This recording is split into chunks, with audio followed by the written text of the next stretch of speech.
Super awkward Funcast.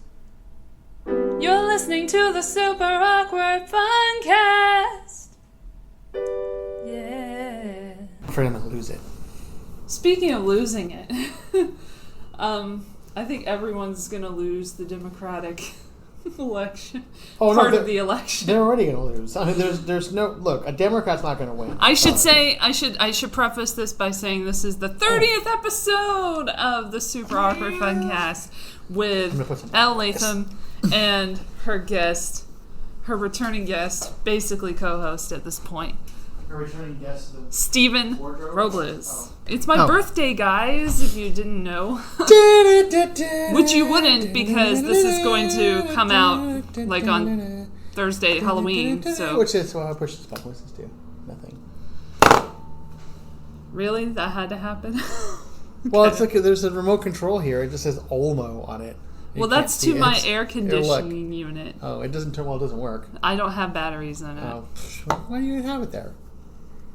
Dude, I don't know. Look, for Elle's birthday, we'll take a trip on the desk and see what's here. No, I was trying to clean it up a little bit. We have a roll of, I think, quarters. For laundry. Right. Don't pour them out. We have giant nail clippers for giant nails. Yeah. We have a $5 off coupon for store-wide purchase at Target. Oh, I knew that was your stuff in the lobby. I need to throw that out, actually. Fake club. Oh no, this is Vaughn's club card. I never bring it. It's a LACC. This is my birthday surprise? It's an LACC Cub card. Now here's the fun thing about Elle and her desk. This card is from 2013. It means Elle has not cleaned her desk off for 4 or 6 years. No, she has. She just leaves shit there. 6 years. She puts it back. This desk is an archaeological record. No. I just leave shit. You have I take it, I clean it, and then I leave it. Los Angeles Public Library. That's good. All right. Past that. Another tap card, but this one has an American flag on it. Good, Elle. Good job. You're a patriot. Oh my gosh. Could we just not? Here's a ticket to... Oh, I want to talk about this, actually. The Walt Disney Concert Hall, because we went there. Yes. Actually, here's another birthday surprise for Elle. So, our birthday present. So, as you know, if you listen to the show... Elle is very big on YouTube conspiracy videos and weirdly sourced How are they weirdly sourced if they have like CIA documentation? That's the ones I look at. They don't. And they do. No, they say the ones I do. They don't though. The ones I like do. Produce the documents. So anyway, so it's weirdly sourced videos and strange conspiracy theories. How is this helpful? I'm just saying, as you know, I don't want to get into this. I know, Can I have one day where I don't get into it? No. So. We went to the Walt Disney Concert Hall a couple weeks ago. Elle was very nice and took me to this concert. And look what I get for it. And no, it's actually a compliment. So we are sitting in the garden area upstairs before the show starts, and 2 of Elle's coworkers came over. I don't remember their names. And one of them, like Elle was talking about our podcast, and one of the ladies mentions that Elle is like her source for news on her job and is very interested in all of these wacky theories and conspiracy things. And I have to admit, somebody's interested in it. I thought no one was interested in those things. And here was a woman who was very involved. Both of them, I think, were. She was. The South African lady, I can't remember her name. But she was very involved in Elle's informational structure. And so I have to give you credit on that. I had no idea. I really didn't know. So I give you a little bit of leeway on it, because obviously it is an interesting topic to somebody, even if it's not to me. Look at you. You can't even take a compliment. Thank you for the backhanded compliment. That is a real compliment. I told you I'm actually admitting that I was wrong about something. Who does that in the world these days? You don't. Oh, yeah, I do. When I accidentally gaslighted you and said that, like, fucking Better Call Saul wasn't on Netflix, and I said, oh, yeah, never mind, it is. That wasn't gaslighting me. You were just ignorant. I was ignorant. Some people be ignorant sometimes. You just didn't realize. Anyways. I think that's I think this is a monumental occasion for me. To come out and admit that I was wrong about something. Okay.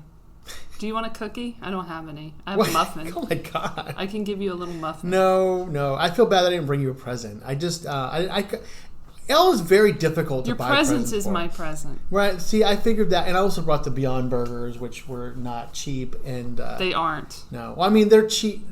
They're about the same price as a dinner, which is like, the way I look at things at the supermarket. Is I'm going to buy something for dinner. Mm-hmm. I'm going to spend at least $10 on dinner, at least. So if this is $6, that's a dinner. So all right. But that could be shitty. Yeah. They could be terrible, and I don't know like what's gonna happen with those. I'm hoping they're at least reasonable, right? Because the veggie grill hamburgers are not good.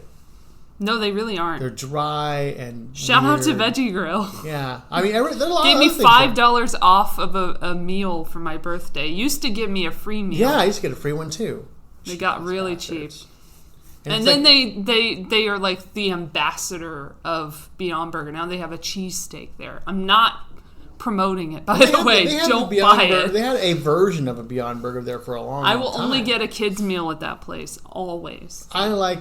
Well, because you get the chicken strips, right? And I like... Well, I got that yesterday, but usually I get the sandwich, which seems kind of stupid because I can make my own sandwich. I like the chicken sandwich there. It's good. The chicken sandwich is good. I like the cauliflower. I've gotten really sour on chow cheese. I'm not really a fan of it anymore. I've never liked vegan cheese. It's too dangerous for me. I can't think of any good vegan cheese that's like really... Daya wasn't bad. Daya's not bad. Daya is just like kind of the craft. Yeah, if you have to eat it, I just don't eat a lot of vegan cheese because a lot of vegan cheeses use cashew in them, and I can't eat that. So, you're not a. I'm allergic to cashew, so I'm very wary of any vegan. That's why I don't really like vegan food. I'm very suspicious of it because I've been poisoned at vegan restaurants before. Oh shit! And even though I've asked them specifically, like what's in your curry sauce, for example, and because I know curry has cream in it normally. And they're like, oh no, it's fine. I'm like, are you sure? Because they can't eat cashews. So please make sure that it doesn't have anything in it. I just hate to be difficult, but I am at a vegan restaurant, sort of the bastion of difficulty. So you should be able to help me. And I ate it and I got poisoned anyway. And here's cashews. And I'm like, what the fuck? A raw food. Like I can't. It's very dangerous. Yeah, I just in general, if you're allergic to nuts, just don't go to a vegan restaurant because most of the time there is nuts. Well, but Doomy's sometimes they do have it on the menu because Doomy's doesn't use any nuts in any of the food. And that Doomy's is kind of like a good place for an omnivore to go to because it just kind of introduces you to veganism, but doesn't like get in your face about it, and it's kind of not. It's good for you either. It's not good for you either. You don't go to Doomy's if you're looking for dining experience. If you're looking for healthy vegan food, like you said, you're looking for food that's good for normal people. Yes, and it's good for groups. It's good for groups, and they used to do it where they would actually give you real cheese if you wanted it. I don't think they do that anymore. No. But they used to be able to make stuff with real cheese there too. But everything there is really good. Shout out to Doomy's and Phil. We love you. We miss you. Well, my friend just went to a wedding over the past weekend, and they had Mexican food there, and she was eating it, and she was like, "This is really good. This is really good." And who was cooking the food? Phil Doomy. And she's like, "Oh my god!" She's like, "And so all the food's vegan?" He's like, "Yeah." And no, they didn't tell anybody. And everybody there was delighted. Yeah. So, she went to this wedding, had like a lot of famous people there. So that was really weird. I don't know what she was doing there, but I went to another wedding where I had to shoot as a photographer. And it was a very long experience. Very, very long day for me. 1,900 photos, and I had to go through all of that shit. I'm still going through them. Oh, yeah. That's the tough part. Well, wedding photos are... Especially if you have to, like, get people's, like, opinions on it. I Like, don't have to get anybody... thank goodness. I don't... No, because I couldn't. I sacrifice... Just let me have that. I sort of buy that right by being such a cheap photographer. Like, I don't charge people a lot of money. And they'll be like, oh, can I have all the photos? I'm like, no. That's not how this works. I'm like, no. We pick them. Yeah, and I said, if you want to have all the photos, you need to buy all the photos. And that means that I charge $20 per photo that you want to buy the rights to, which means that I can't use it, right? That I can't use it, and that you have exclusive rights to it, and I will send you the file, and I will delete it from my hard drive. I said, that costs $20 per photo. Exactly. I said, so if you want to do that, that's cool. Mm-hmm. But if not, then I own the rights to all the photos, and I decide which ones you get. I do not just dump them like that, because, no. We are artistic people. We know what looks good and what doesn't. Right. And not just that, but you're hiring me. Like, if you're hiring me, you see my portfolio, you see what I do, you know how I shoot, And if that's what you want and that's what you're hiring, I don't like when I get hired on to do a job and then somebody's standing over my shoulder telling me what to do. I hate that too. I've had that. And I'm like, no, before. I've been doing this since I was 14 years old. I kind of know, after how long, the 32 years, I think I know how to do what I do. Mm-hmm. And yeah, I agree. I admit I'm not an artistic photographer. I don't really do wedding portraits. I don't do that kind of. I don't drag lights around with me. I don't do that. Yeah, me neither. I'm a natural photographer. I'm a photojournalistic photographer. That's what I do. That's what I learned. That's me too. I learned in the journalism business. I learned shooting for newspapers and other publications. That's how I learned. So I capture moments. I don't set up shots. I'm not good at that. I think so. If that's what you're looking for, don't ask. And so this couple that hired me for this wedding, they know that. They've seen a lot of my shots. They know what I do. And I said, they still wanted what's the group shots for our families? I'm like, and I get really nervous about those kind of shots because I have to use available lighting and I have a flash, but I don't really use it all that often. I hate the flash. And I just got a new one for this camera, and it's actually it's really good. It was cheap as fuck. I was really excited because these speed lights are like $300, but this one was like $30, and it's really nice. Has everything I needed, but I didn't use it. I brought it, but I didn't use it, and I was happy. But but then I had to shoot underexposed, and so then I just use Photoshop and work on the photos that way. And the photos look okay. I'm not going to be like the bright, colorful pictures that they want that I see these other people do weddings for. Mm-hmm. But this was inside. It was at night. It was Yeah, I think the one that I did was at night too, and it was kind of like it was weird because they wanted us to look like paparazzi at the wedding. Yeah, that's what they wanted they wanted spontaneous shots and like in the moment type Well, no, we were there as a centerpiece of the red carpet. Oh, that's fun. But we also got to play with the shots and stuff. So it was kind of like a dual kind of role. That's fun. I would cool. do something. And I met some really cool people there. I don't know any of them anymore, but it was fun. Yeah, this was a good wedding. This was cool. It was like in a car museum, and the people that were getting married are very artistic and theatrical type people. So it had a very, very theatrical type crowd. So it was nice. It was fun. I was supposed to have an assistant there, and she flaked out the day before, so that was a little bit of a problem. Well, wait, there was something I want to talk about that was interesting. On to the news. It wasn't news, though. It was something else. Oh, the scary movies. That's what I want to talk about. We're going to come to that, but first, a lot has happened in the last 24 hours, or seemingly happened, and we don't have enough information yet to speculate about it, but yeah, we know it happened. So I'm not going to get into that whole situation. There's a lot of back and forth going on. Main thing you have to remember is the film Wag the Dog is basically a documentary because that's what happens. Nothing is real. I have no idea what you're talking about. Nothing is real in terms of the information. No, I know that, but you're referencing something that I'm not exactly sure what you're referencing. The ISIS Baghdadi guy. Oh, I'm sure he's dead. I'm sure he's been dead. I'm sure he's dead. I'm sure he was dead before this. Well, the way I look at it is people jump on things and they try to push it one way or the other. Exactly. And I don't Trump pulled us out of Syria, but he's been saying that for a year. He's going to do that. So it's not like it just happened overnight, like everybody's trying to tell you, it just happened. It's been almost a year and a half since he mentioned we're going to be doing this. Yeah, it's all been in motion. And he's got these people involved, right?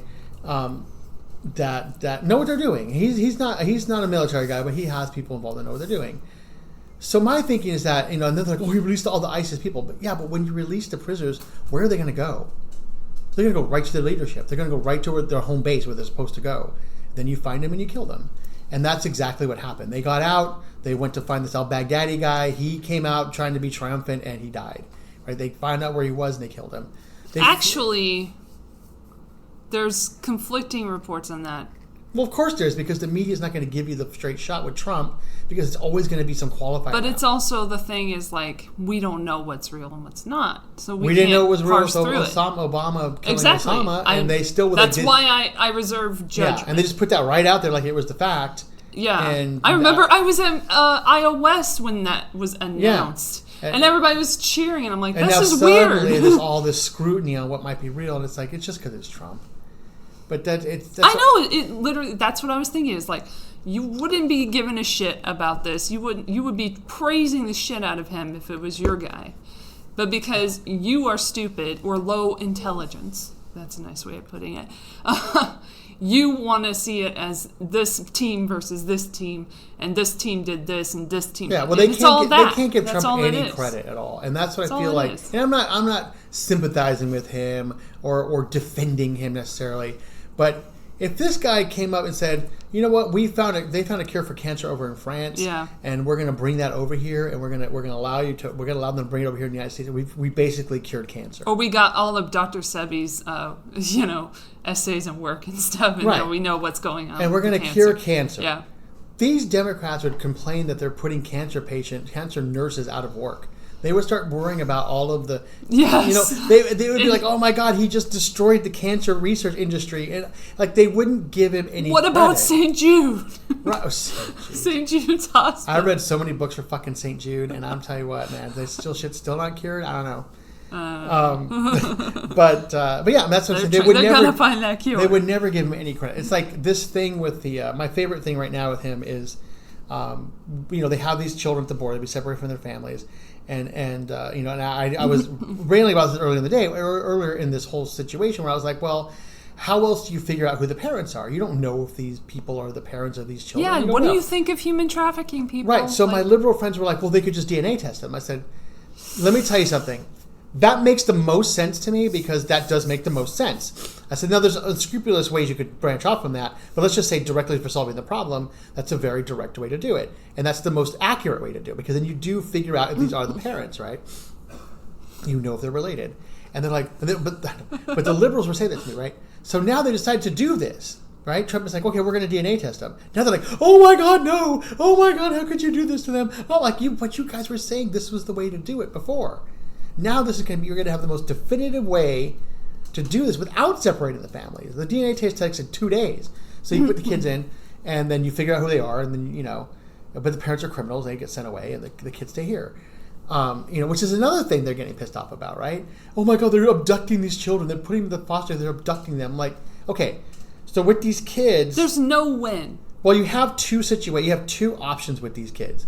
One, you can keep them in the centers, right? And send because the parents are criminals. They're going home. Boom, done. Zero tolerance. You're over, right? Mm-hmm. Parents are criminals. They go back to wherever they came from. So the kids can either go back with them to the shitholes they came from, or they can stay in the centers. Or the third option is they can be abducted. They can be adopted by American families and taken into custody. I'm using their language now, but they can be taken into the care of an American family and be taken care of. Which option of those three is the best? Because one of them has to happen. You don't have. There's no. You can put the kids back with the parents, but they got to go back to Honduras or wherever they came from. You know what they really want? Like the people who are speaking loudest about it. They just want to look good. They just want to fight. What it is. They just want to fight.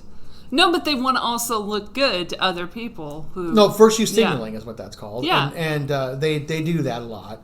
A lot of these people, like almost all the tweets about this stuff is like people who are low information, right? Or I look at because we have a lot of friends in the entertainment business, and my Facebook feed is filled with people. Oh my gosh, these celebrities are driving me nuts. Well, it's not even celebrities, just people in the business. So like comedians or writers or people that are working that rely on this business for their livelihood, and they're always this. But whenever I see their career start to falter, like first you'll start seeing posts about, "Hey, I'm looking for work. Hey, I'm looking for work." Right? Okay, that's cool. Then the next post you'll see if they can't find work is Trump sucks, Trump sucks, Trump sucks. Then they have a job, right? So they just virtue signal and then they get a job. And it's like, it's so sad that that's what it is because I know a lot of people personally and we talk to them offline, they're actually more moderate to conservative than you would think they are. I would imagine. Based on what they're saying on Facebook where they're trashing Trump all the time. But then you talk to them, they're like, well, actually a lot of this makes sense. I'm like, well, then why don't you... But you really can't do that. There's a new McCarthyism going on right now. There's a very big, Trump calls it a witch hunt, and it is very much like the witch hunts of the 50s, where you can't even come out as a little bit conservative or a little bit contrary to the Democratic line. Or you're a Nazi! Because you're a Nazi, right? Or you're a racist. You're a white supremacist. Right? And it's kind of Check fun. your privilege. It's kind of fun to play with it sometimes, because I will play with it sometimes with people and call them out when they're hypocritical about things. But only to people I respect, not to people I don't. Right. And, I don't know. I could tell you a story. I don't know if I hesitate to tell you a story because I don't know if you listen to this, but it's, I went down to visit my family a couple weeks ago. And I was with my mom. My dad was actually in town, so my mom and dad were in the car with me. It was just them and me. And my dad is like a Trump supporter. Although he's not like one of these, like, they lump all the Trump supporters in with one kind of group, right? Yeah. My dad's not a racist. He's the most loving man in the world. He just doesn't like Democrats. And he doesn't like the way the world is going with them running it and with the way they ran it. He didn't like Obama, so he's like kind of a Trump right now because that's all he's got. Mm-hmm. So he brings up in the car. My mom is not. Absolutely not. Neither's mine. But she is like a same with me. Right, but she is like, you can't even say the name Trump to her. Oh yeah. Without her reaching the 100-point level. Like, yeah, mine too. She will just lose her fucking mind. She doesn't. She uses a nickname for him. Well, she just starts. My mom just starts screaming. Yeah. Like she starts screaming like someone cut her finger off. It's really weird. TDS, right? So, so my dad stupidly mentions, "So you think Trump's gonna get impeached?" Like in the car. And I'm like, "Oh my god." And I'm like, "No, but let's not talk about that." I was like, why did you bring that up? And she just immediately goes from 0 to 1,000 and just starts on fire, literally starts on fire in the driver's seat of the car and just starts screaming at us. This is not normal. Like, no, it's not. And she's screaming. And I'm like, this is the effect yes. that because my mom is like, I'm not my mom's stupid because she's a very smart woman. Mine is too. She's very bright. She's not very intelligent, which I mean she doesn't go out and learn a lot of things about a lot of stuff. She sits and watches news channels all day. Mine does too. All day. And yeah. she's flipping from MSNBC. To give her credit, she does flip from every news channel. It's not just like just MSNBC or just CNN, although those are the two main ones she's on all day. But she does flip to Fox. She does flip to like the local news. Hey man, you have to be quiet. Come over here. We're gonna eat Beyond Burgers later. See you later. And that's the mysterious roommate. PJ. He's like with a raccoon you see out of the corner of your eye, like sneak out, and he's like, what? He's just getting some pizza. It's all good. But my mom freaks out, and she freaked the fuck out. I mean, she just started screaming in my face, like at the highest register, and I just look at her like, you are mentally, there's something going on there, and I don't understand, where that level of anger comes from. Like the people when he won the election, you saw the women crying. That was so insane. And I love when they show those montages of the women like, Rah! Like, what is that? Like, what is that? Like, that's not normal. You're not going off to a concentration camp. I know. You're not being loaded into a train because you're a woman. It's all the propaganda. Driven to a gas chamber. They were so worried. Well, I don't know. It's so weird because he's such a joke. I don't understand. I was thinking about this last night, like what exactly he is, right? And he's not. He is. I'm trying to think because I see these celebrities come out against him, like Robert De Niro or Bruce Springsteen, and I think, you know what? Back in the '90s and the '80s, I bet he partied hard with Robert De Niro. I bet he was at Robert De Niro every party he was at. Robert De Niro was at, and they were like snorting coke and banging 14-year-olds and like Epstein and all these other things. Oh, shit. All these things were together, right? But now that he's president, they're terrified. Yes, that he's going. Snoop Dogg used to hang out with him. Well, Snoop Dogg didn't say shit about him though. I mean, he had that video where he kind of fake killed him. He did, but I just heard him on an interview. And he doesn't even. And talk he did about say Trump something anymore. about He it. doesn't even talk about it anymore. He's just like, I don't even care. But Kathy Griffin hung out with him a few times. Kathy Griffin. I'm talking about now.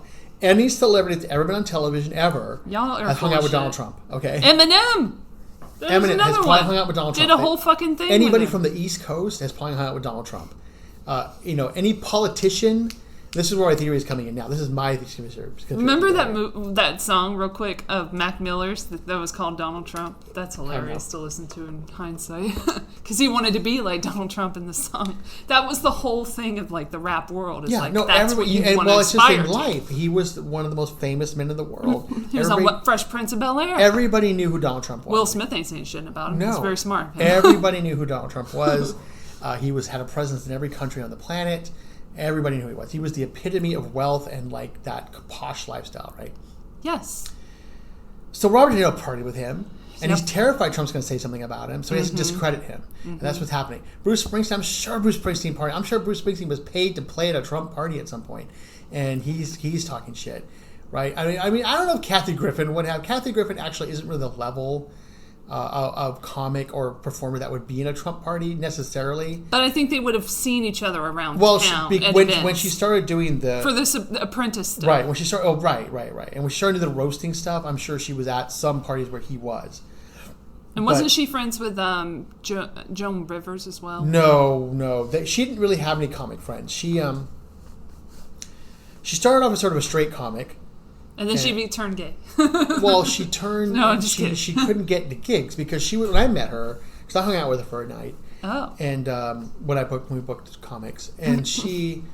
it was like a stoner. She was super cool and chill. I feel like she's being full of shit. That's where I'm heading. So yeah. She was super chill, and she did like kind of observational comedy. Nice. She did kind of Ellen DeGeneres style comedy and Jerry Seinfeld style comedy.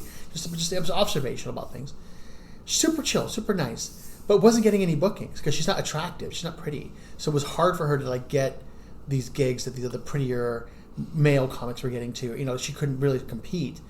So she started to bag on her friends, basically, and just start talking shit about people. And that because of the rise of sort of VH1, and they needed programming, and they needed like a bargain basement Joan Rivers, because Joan Rivers was already on E, which at the time was a pretty big significant thing. She had her HBO specials, she had a Fox show, she had Joan Rivers was sort of the female peak of comedy at that point. Right. And then you had other people in there, like Elaine Boozler, like Rita Rudner, who were like in the middle echelon.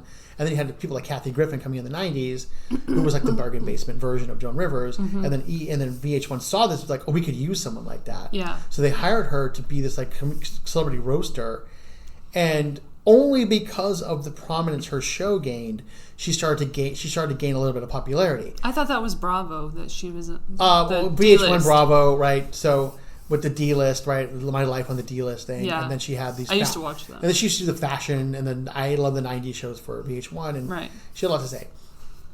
So she kind of became a gay icon, like you were insinuating earlier. Yeah. She became a gay icon, and it worked for her. It started to work and started to attract celebrities, at least so these sort of celebrities to her, because they wanted to be part of that rising trend in this sort of D-list version of Joan Rivers. But she never made friends.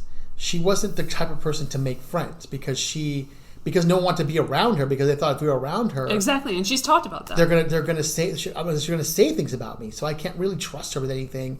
Although she got invited to the parties, if she threw a party, no one would come. Right. So that was the difference, right? So she has really no friends. Right. So now that she's kind of moved past it, Bravo's sort of dead, and like there's none of this call. Now people are trying to be nicer in the media, and there's not this call for this Joan Rivers style comedy.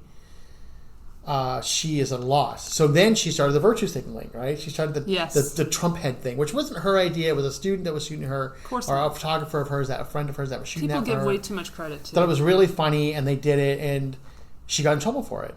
And she didn't understand like why no one rushed to my defense. Well, why should they? You have no friends. You have no friends. No one's going to do that for you. The last friend she had was maybe Anderson Cooper, and she blew that. So she just not funny. And she used to be, like I said, in her early stand-up days, I thought she was pretty funny. She had the potential to someday lead her own TV show at some point if she just stayed on the track. But she needed that money. She got desperate. She lost her way, and she found this different... She took the easy way and lost everything that she had, and now she's nowhere. And she's even more ugly than she ever was. And she's had a lot of problems, and she's tried the plastic surgery. It didn't work for her. But, I think at heart she's a nice person. Yeah, that's what's so annoying about it. But she is no longer a good person. Yes. Because she can't ever get out of what she did. So she's fucked. Yeah. So she'll keep virtue signaling for the Trump side, but no one's ever going to back her up, ever. No one's ever going to, at least not publicly. She might privately have gained some support. So someone like give her a couch to crash on or something. But she's never going to have that public support again. She's never going to have the TV shows again. She's never going to have the specials again. And that's her fault. That's her fault, because that's when you take the easy way, that's what happens. Yeah. So don't do that. That's the lesson to all of you. Don't take the easy way. Al. Don't do it. Don't virtue signal. Feel what you feel, say what you say, and mean what you say. And if you don't like Trump, give a good reason for it. It can't just be because, he's an asshole. Yeah, okay, so what? So is Hillary Clinton. Every politician's an asshole. Everybody's an asshole. Right? And think about I'm an asshole sometimes. Yeah, I'm an asshole all the time. And but think about Bill and Hillary Clinton, how much Trump money was there. Yeah. You know, I always thought if Hillary and Bill murdered somebody, I'm sure Trump funded that somehow. Like, he was friends with them. And, you know, it's a big group, big club. One of the big lines in the primary debates when Trump was running in the primaries last time was, you know, I gave a lot of money to you guys, to so many people up here on stage. Don't forget that. Yeah, that was the hilarious. Like, he just put it out there. Like, I gave you guys a lot of money up here. Don't you know? He knows. I was like, damn. He knows. That's when I knew he was going to win. That's what I did too, because he knows everybody. Shit. But here's the thing about Trump. And then the 9/11, all of that thing, like Bush was. I'm like, no, and I'm sure there's Trump money involved in that, and like, you know, but imagine this. And here's the one thing I can say about Trump that nobody seems to realize: Trump isn't a rat. He's not a snitch. And he could say everything he wanted about these people that are talking shit about him, and he doesn't, because he's not like that. He's not a guy to go out and say, "Well, I'm going to just pull the dirt on you." He might someday, and I'm kind of looking forward to when he's out of the presidency to his book. He's holding that shit. He's going to write a book someday about all these celebrities that talk shit about him when he was president. And he's going to tell you all the shit about all the shit they did. He's going to throw Epstein under the bus. He's going to throw these celebrities under the bus. It's going to be crazy because he'll have the power to do that at that point. He'll have no more favors. He reached his pinnacle. He got the presidency. He paid his way in and he got it. Mm-hmm. He probably, since he was a little boy, said, "I'm president today," and he was. I was like, so now he's there, and he's out after 8 years because he's going to win this next election. There's nothing going to stop. They're trying, and that's what I'm saying. This impeachment thing, the other things, that's the last straw. That's the dying gasp of like it's the so body. Sad. And it is sad, and it's a waste of time. That's why we're paying for it. Like that, I don't want to pay for it. I don't want to pay for any of this shit. We shouldn't have to pay for it. The Democratic National Convention should pay for the impeachment. They should. Inquiry. If it's political. If the inquiry goes to a proceeding and goes to a trial, that's a different thing. It's your thing, not ours. But if the DNC wants it, they should pay for the inquiry out of the DNC money, because that's all. That's who's spearheading this whole fucking right. They should be paying that in private, right? Because they get this whole thing about the subpoenas. I'm like, those subpoenas hold no weight. They would only hold weight legally if they're issued by the Attorney General of the United States, which they are not. Exactly. It's just a bunch of lawyers sending out paperwork to people and being like, "Oh, please come to our party." I know. And they're declining the invitations to the inquiry because it's not an official trial. They don't have to show up. It's not a legal proceeding. So that's what I'm trying to explain to my dad, because like, what do we do with subpoenas? I'm like, they don't have to go. Yeah. My sister too. I'm like, they don't have to. Her husband's a lawyer. He knows better than that, and he's on fire too. Like he's a big. Biden supporter, which is I know, right? And you don't meet a lot of those guys. And I was talking shit about Biden, and he got really mad at me, like almost my mom's level. He got really mad, and I was like, "But you can't be supporting Biden." I mean, that's insane. I was like, "That's such a losing cause." Like, I know. At least somebody I know is too. Yeah, no, I can't. I don't know. I'm like, at least go Bernie. Like, at least go Bernie. And that makes at least a little bit of sense. Yeah, because Bernie has a chance. I think Bernie has more of a chance to win than Biden. I think Warren has more of a chance to win than Even Bernie. Though he'll still be co-opted like they all are. Right. He got really excited when he saw my picture with Elizabeth Warren. Like, he got really excited. He's like, "Oh my God, that's amazing." So I thought, okay, well, at least he's on the right side, even if he's not completely aware of reality. Right. I think if you're a lawyer, you want to go for Trump all the time, because you always want to go for Republicans if you're a lawyer, because you like your money and you want money. But he's not. He's a Democrat. He's a liberal lawyer, which is really weird. And but he got really mad, and I'm like, you can't be for Biden. I was like, what are you going to do? Like, Elizabeth Warren has this thing where if you donate money to her campaign, she might call you and talk to you, right? And it's so stupid. That's funny. I mean, I don't. That's why I don't donate to her campaign. All of those things are so well, stupid. I mean, I don't mind it. It's all politics, and it is gentle politics. It's nothing. It's not harmful. It's elitist politics. But I was like, oh, you get to deign to speak with me. That's fun though. But you get to go to this one is my favorite. You get to go to the Hamilton show with my husband, not with me. With my husband. Oh, that's the Hillary one, right? No. That's the Buttigieg one. Oh, yeah, because Hillary had a Hamilton one too. You could have gone it was for her. The special showing for Hillary, yeah. To be with her. Oh yeah. But look, Elizabeth Warren does get credit, because she does, when she does hold these rallies, she does actually stay after and take a picture with everybody. And it's not just like here's your picture, thank you. Here's your picture, thank you. It's like, I went up to her and I had and she stood there and talked to me for almost 6 minutes. Just about whatever I wanted to talk about. It was really nice. Like, it really felt genuine. And there were 2,000 people there, and every single person that wanted a picture and wanted to talk to her got to do that. And then she went to the one at the Rose Bowl, and that was 4,000 people, and she was there for 4 hours doing that. That's something. That's something. I don't see Biden doing that. I don't see Clinton doing that. I don't see even Bernie doing that. I don't see that going down. I see Trump maybe doing that. He might do it. I want to go to a Trump rally really bad. Like, I really want to. That'd be so scary. Not really. No, with the, media and everything. Anyway, I don't think that'd be scary. All the crazy leftist people going nuts. No, anyway. I think a Trump... I'd be afraid punches would be thrown. Well, here's what I think. At the Elizabeth Warren town hall that I went to, there were no chairs. Oh, good. No chairs. We all sit at the floor. We'll be fine. Right? We all sit at the floor. There were no chairs. And there was nothing going on. Like, there was no... You're not going to get in a fist fight at an Elizabeth Warren rally. You might. There was somebody out there looking to fight, and nobody paid attention to them, but they were out there looking to fight. Okay. I met Jill Stein in the last one. I see because we could fight in a Jill Stein rally. That way. I met her. She was super nice. She let me take a photo of her. They all seem nice. Yeah. Even Trump seems nice. Like, he seems like nice, they all seem nice. He'd be pleasant to talk. Biden I'm trying seems weird. to kind of change it over back to her. Yeah. Because she came up again in the media because they just love bringing her up. Oh, Jill Stein, because they thought she was a Russian asset. Yeah, she's like the Ralph Nader of her time. Anytime you want to say something. Okay, so... This bitch comes out, Hillary Clinton. Yeah, I don't really like Hillary Clinton all that much. And compared Tulsi... Said she was a Russian... She was being groomed as a Russian asset. Compared her to Jill Stein. And then she said Jill Stein was a Russian asset. Oh, she now that I read it, she didn't even mention really who she was talking about. Let's be fair about that. Well, she did not mention Tulsi or Jill Stein. Still, we know she meant Tulsi. We just think she does, and we don't know really what she's talking about. But to say that, to like I said, I don't really like Hillary Clinton all that much, but at least I thought she was still sane. Like, I didn't think... She's insane. Yeah, I didn't think that she was like... anything, she's a Russian asset. Oh, my God. Uranium One, everybody? Like, oh, my God. Come on. And no. I would say if anything... Oh, her husband, took $100,000 to make a speech in Moscow, but that's out of the question. They spent time in Russia when they were younger, and they made friends there. And now they're saying "fuck you." Well, that wasn't the same Russia. The state of your what you live in. We're gonna throw that under the bus, and Putin under the bus, whom we also used to like. Well, that's a different Russia. We were gonna do a Russia reset. They went to Russia in the '60s when it was still a communist regime. Well, this was not in the '60s when she did the Russian reset, though. No, but Putin hates her. They hate her.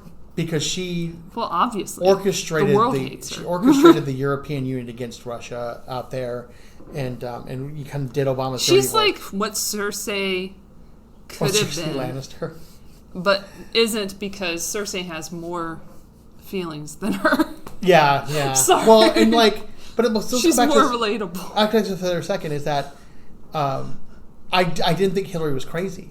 I didn't see her as like one of these McCarthyist, witch hunting, Russians are everywhere type person. Like, I just didn't see that. I thought she was above that frame, but now she's saying these people are Russian assets. But is she doing this for the attention? I think she does it for the attention. Again, she doesn't want to be out of the limelight. I don't, like, she stepped over a line for me. She did. Where it's like, before it was just politics, but now it's Looney Tunes. Now it's like, there's definitely something mental going on there. I respected her a little bit as a politician because of how devious she was and how great she is about hiding all her evidence and like being a smooth criminal, right? I can respect that because the same reason I respect Donald Trump's kind of open criminality, I respect her sort of clandestine criminality because it's so perfect. Right? It's so well orchestrated, so well done. She escapes all these traps. She's very manipulative. You got to give her credit for that. Very, of her very people good too. Her people will die for her. Right? They do. They probably have been abused many times. They have died for her. They have. Poor Neera Tanden. I feel so awful for her. They have died for her. And she's very good at it. But this is like almost something to a line where it's like, really? That doesn't make any sense. Now I kind of lost all any respect. I mean, even the View people probably have to be like... But they were still saying shit like, oh, she's right about this. And then after that, Tulsi Gabbard came out and she said some stuff to her. And everybody knows what she said. I'm not going to repeat it. And then it was on Twitter. And then she said it again live on air on CBS News. And then said it some other places. Call her a fucking cunt? I didn't see this. I don't know what you're talking about. Okay, all right. No, just tell me. I don't know how to tweet it. Just tell me. She basically said, she's trying to get in the fray She wants to fight her through her proxies and everything, but she needs to join the race directly, basically. And Queen of Warmongers was trending because. Well, you know who's a big Tulsi fan is Jimmy Dore. Yes, I've seen some. I've been watching Jimmy Dore a lot of his recently. Jimmy Dore videos about Tulsi Gabbard, and he still likes Bernie. Well, but that's Jimmy. That's Jimmy. Because I met Jimmy too. I met Jimmy at. Well, I know him very well, and he used to be a friend of mine. He's very cool. And I really like him a lot. And I haven't really been following him since he's done the show. Like, I used to do the show. Well, he's done with TYT now. So he does his own thing now. But he used to do a version of a show, which I booked. I booked him for a few shows of mine that I did to do the early version of this show. Cool. At different venues. And I used to shoot it a lot, too, because he would do it at a venue where I would shoot. He would do, like, the practice. Before he started doing the show for TYT and then doing his own version, he used to practice them at this venue, and I would go down there and shoot them and hang out with him because I like him. And his politics and my politics sort of match up, where it's like he's very disappointed in the Democratic Party, and so am I. And he was the first person to ever sort of voice that to me, and sort of like a celebrity or someone in the scene, where he wasn't afraid to bash Hillary Clinton. He wasn't afraid to do these things. And he was actually on the Elizabeth Warren train for a while, which I think is why he's going against her now, because she's the closest to the establishment he can get. And Bernie's sort of the opposite, like sort of the other alternative for that. So it's either Warren or Bernie. And I think if Bernie somehow lost, somehow dropped out, and Warren took over, I think he would go in her camp. I think he would, because she's the closest. Even though she has to be a target because she's still closer to the establishment than Bernie is. So he has to go for Bernie because there's no other way, right? Except he loves Tulsi, but Tulsi's a firebrand, and just the video he shows and the stuff he shows about her, I really kind of like her, and I think she's a cool personality. Well, she'd be a great Secretary of Defense. She'd be a great Secretary of State. She even had meetings with Trump back in the day, and then the fucking Democrats had to ruin it. They had to get all up in their shit about it. Like, oh, why does she meet? Well, because she wants peace, dumbass. Right. Even Bernie's because she wants to work with the dude you're trying to keep from killing everybody. Right, and that's where Bernie takes the most. That's what you should be okay with. Where Bernie takes the most flack is where he says those compromise with the Republicans. And it's like, well, yes, you want to do that. You want this bipartisanship, you want this open political borders type thing, but how can you do that? You can't just do it unless you start somewhere. And starting it somewhere is saying, hey, you know what? You think this way, I think this way. They're the opposite ways, but at the same time, let's create jobs for people instead of worrying about who can get an abortion where. Let's worry about who's working, because that's really what the issue is. Abortion rights are one thing, but they affect only a certain part of the population. They don't affect everybody. But if you're worrying about job security, or you're worrying about manufacturing jobs, or you're worrying about innovations, or you're worrying about education, that affects everybody. So there are certain things that you have to address first before you can get down to the social issues. You have to address these hard facts about the fears of the Americans first, because that's what drives Trump. That's what drives the Democrats is fear. And the Democrats don't allow anybody to feel fear and react on it based on their social structure, right? So they can't say that a Trump supporter supports Trump because they're afraid that they're not going to lose a manufacturing job, which is rare right now these days. Well, Obama took all those jobs away. Clinton took all those jobs away. Bush took those jobs away. Mm-hmm. So it's like without compensation, without giving them education or compensation in return for the jobs they took away. So they're afraid. They don't know how to feed their families, right? Speaking of feeding. Yeah. Oh, right. It's almost time. It's that time. Okay, so they had an episode recently of South Park where they were going after the Impossible. Let me go grab the burger real quick just so I can tell you about it. Yeah, so the Beyond Burger I have it. I'm getting it. It's in the kitchen. And the Impossible Burger were both mentioned and featured in the latest episode of South Park called "Let Them Eat Goo." Do I have to turn this on or plug it in first? You just plug it in. Hold on a sec. I got it. I can plug. No. Yeah, I see it. You put it in the plug. You put it in the holes. Okay. Put it in the hole. That's what he said. I'm going to let that warm up. No, you just put it in. No, I'm going to let it warm up. Because I like my burnt. I have to eat it burnt. I like my hamburgers burnt. So... All right, we're going to make this sucker. Let's say what's in it. Yeah, so Elle's got the package. This is the Beyond Meat, Beyond Burger, because they don't have the Impossible Burgers at Ralph's anymore. Shout out to Ralph's. At least my Ralph's. Okay, so we which have... is Kroger to you East Coast people. Exactly. Ingredients: water. Oh, that's good. Pea protein isolate. Pea? And then, in case you don't know what peas are... Oh, pea. I think it was like pea. Like, I was like, oh my God. I mean, I wouldn't be surprised. You got 2 forms of water in there. That's gross. That's very good for the environment. I brought salt packets. Recycling. You don't even need it.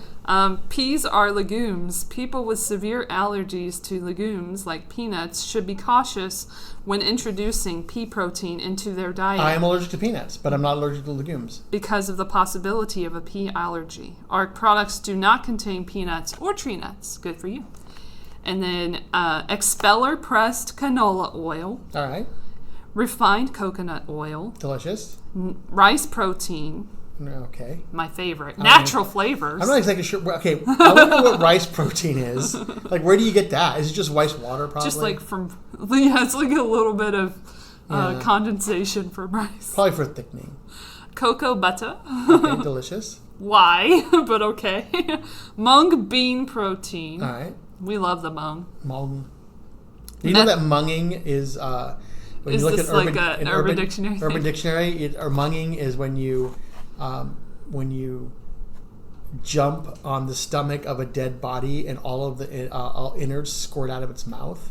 How lovely. That's munging. Okay. Okay. Yeah, look it up. Methyl cellulose. Okay. Some meth.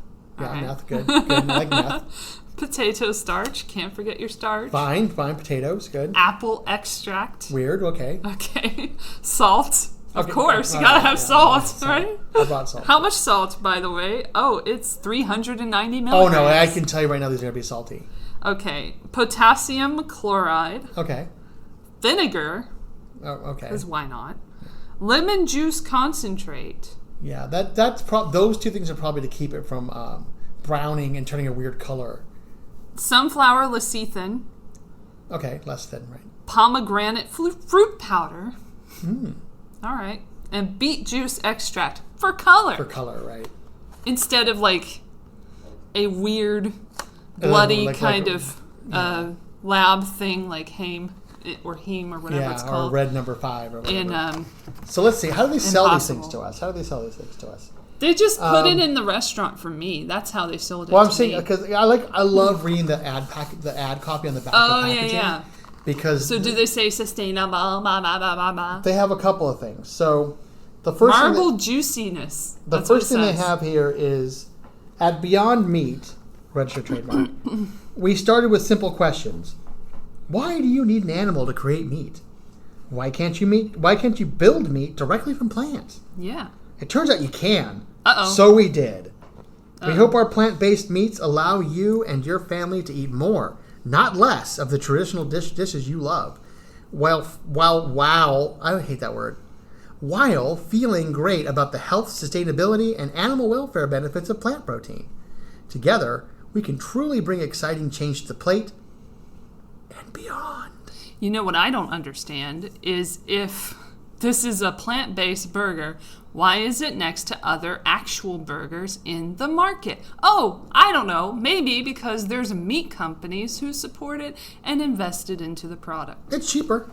All right, so that is the actual words of the Go Beyond. He says, "Go Beyond!" And that's Ethan Brown, founder and CEO. Okay, let's do like Hold on, there's more. There's another ad copy here. Beyond Burger, the future of protein. Meet the new Beyond Burger. Hello, Beyond Burger. I'm shaking his hand. It's like Soylent Green. There's no soy in this. But without the soy. No soy. That's what the sunflower lecithin is usually soy lecithin. But I will say the Impossible Burger does use soy isolate. Yes. Soy protein isolate. Meet the new Beyond Burger, delivering complete protein without soy or gluten, with marbling that melts and tenderizes for an even meatier, juicier burger. Ew. They're really trying to get the meat eaters. Go Beyond. Well, that's because that's the main issue I have with veggie burgers, that they're dry. And they get crunchy and weird, and they're mealy. Like, I don't really like that. So that's why I'm interested. I personally, it's making noises now. It's okay. I personally never tried this kind of hamburger before, so I'm interested. I have, again, full disclosure, eaten the Veggie Grill VG Beyond Burger, which is what all I've had. By the way. Which I didn't like. I didn't like it either. And I have had other plant-based protein meats. which I have varying degrees of success. But I've never had this particular thing, Beyond or Impossible Burger.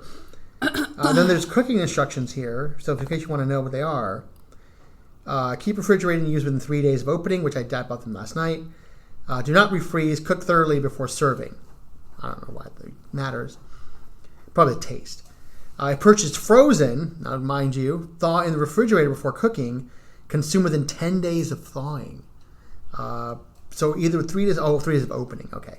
And I got these last night again. Preheat the grill, which I did, right, to put it back in.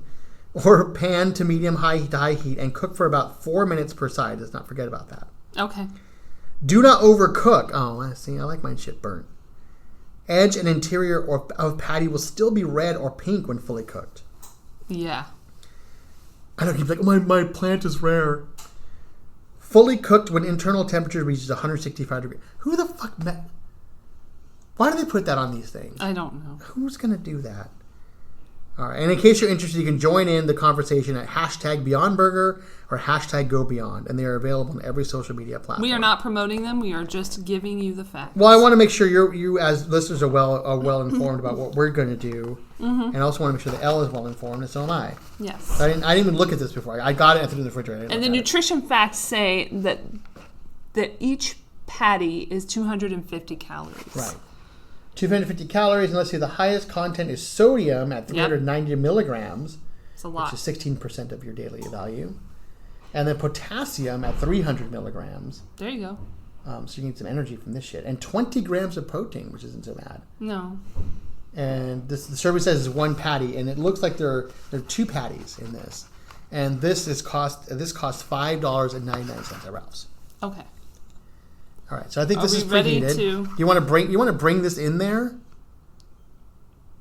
You want to take a break? You want to pause and then take a break and bring it into the kitchen? Then we can hear it? No. All right. We'll be right back. No, you don't have to be right back. You can stay in here. You can hear me. Okay, he'll be right back. All right, I'm in the kitchen, so you can ask me. I have a setup that's not conducive to going into the kitchen. Is there a light in here? There is. There's a light above the stove. Oh. That's the only part that works. Well, how's that going to help me? All right. I don't know. There's a light at the end as well of the tunnel. Next to the door. The door. What door? There's no door. There's an actual door at the end of the freaking kitchen. Where does that go?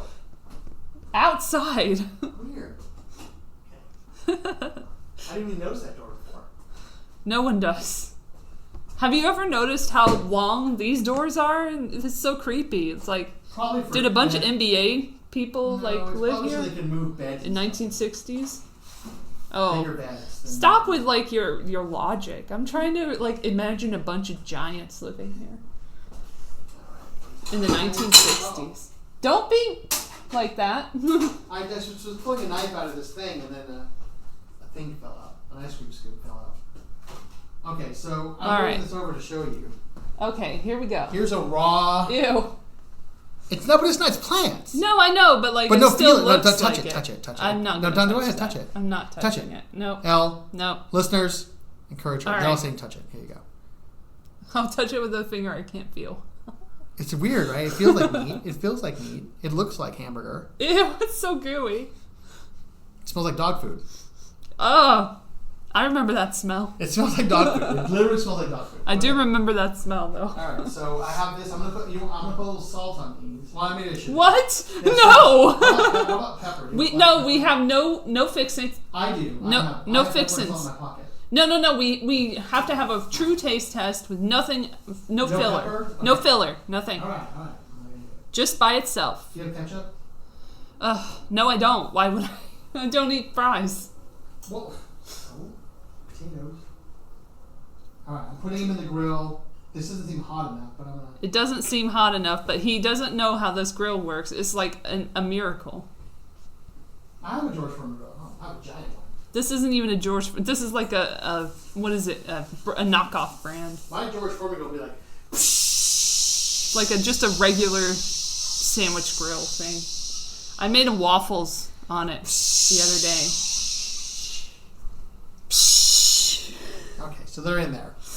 in the meantime, in the in-between time, we wanted to go over, like, because it's Halloween, right, guys? Woo, Spooktober! Woo. And my birthday's around Halloween, so like I like to watch. Yeah, it is today technically, but it won't be when this is. Well, now it's Halloween. This weekend is Halloween officially because everybody's doing their Halloween parties.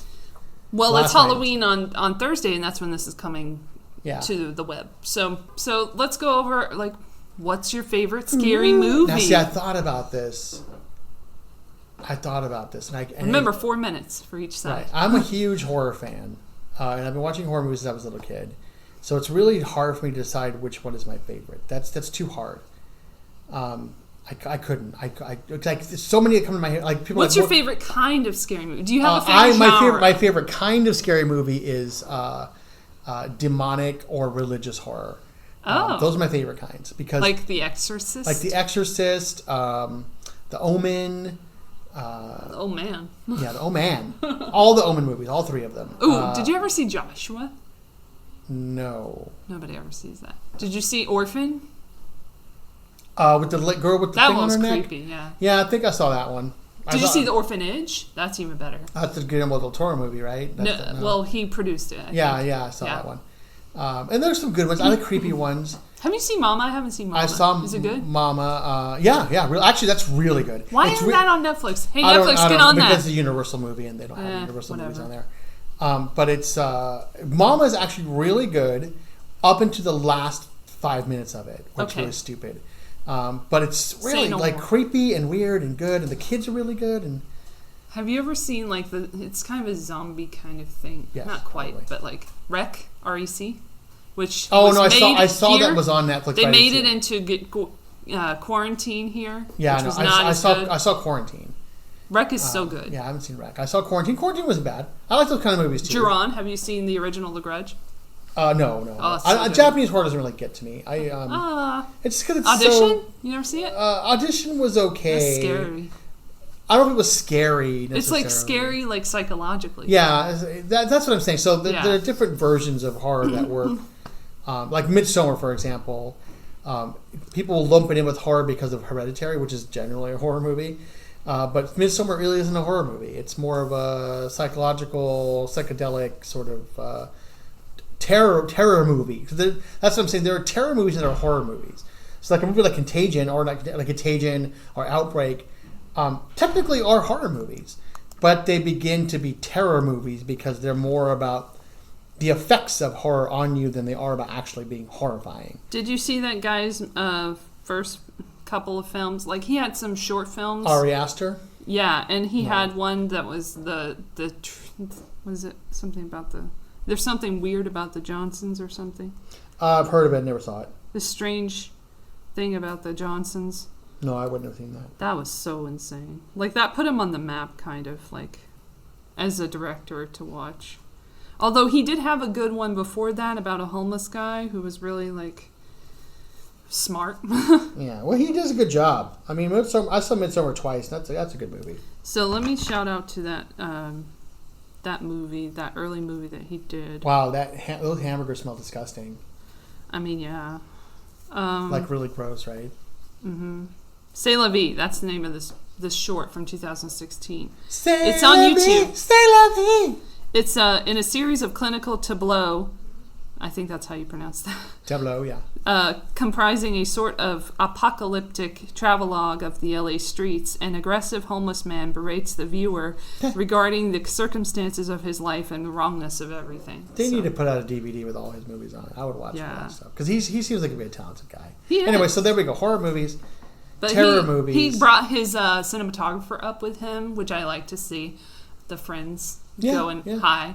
And he brought him to Hereditary, and he brought him to Midsommar, and they still work together. Yeah, Midsommar's really good. And they're from like AFI. That's his guy from AFI. Yeah, Midsommar's on the VODs right now, and you should get it. It's only $4. I'm sorry, but I kind of like the smell. I get used to it. I don't know. It kind of smells kind of interesting. It smells like dog food. And it smells like... I wouldn't say that, but it doesn't smell like meat. It does smell like grilled... But you get used to it if you smell it a bunch of vegetables. times. I think there's something in it. I don't know if it's just vegans or something, but it's not the worst smell in the world. I don't know how to explain it. It smells but like you kind of get used to it. It's starting to smell a little like poop. A little bit. I wouldn't go that far. Like, it smells almost like... But like... you don't want to have it in your throat for as long as, like, a few days. Which is what happens when there's the aftertaste. Which is why I can't eat it anymore. And you will see. It smells like a little bit like meat. A little like somebody made a meat-scented something. I feel like the scent has something to do with the marketing. It probably has some sort of... Something to do with people going back. Right. You know, like in the South Park episode, he was like... Randy was like... yeah, just give it a minute. He's like, he's like, this tastes like shit. He's like, yeah, but don't you want to buy more? It's like, yeah, I do. No, I don't think it's I'm so gonna weird. Like this. I'm gonna try. I'm trying really to like block it out. I don't know what it is. I can just eat it and not complain. But you want to check on it? No, I don't. He's so mad. I'm not mad. I'm not mad at all. No, he's not mad. He's like messed up. I'm kind of grossed out. He did this to himself. Let's all remember. Oh shit! I didn't put anything under here to drain. Does it have a little tray or anything? What? Do you know to drain when the grease? Does it flow down like a George Foreman? No, it doesn't. Right? Nope. Does a George Foreman slant so the grease comes down and comes in its little tray? I've never put grease on it, so I have no idea what happens. But this is like juicing out a lot. Oh shit! So it's not like I'm not talking about that. I'm just saying like. I don't know. I don't know. Okay, well, it doesn't matter when it's over. It happens. All right. Did you flip it over at any point? Give me a plate here. Right? I mean, can you just throw this plate's dirty? I was saying like. There should be a plate in the drainer. I got one. All right. Wash it if you need to. No, I'm good. And I have a spatula that I'm going to use. This is so exciting, right, guys?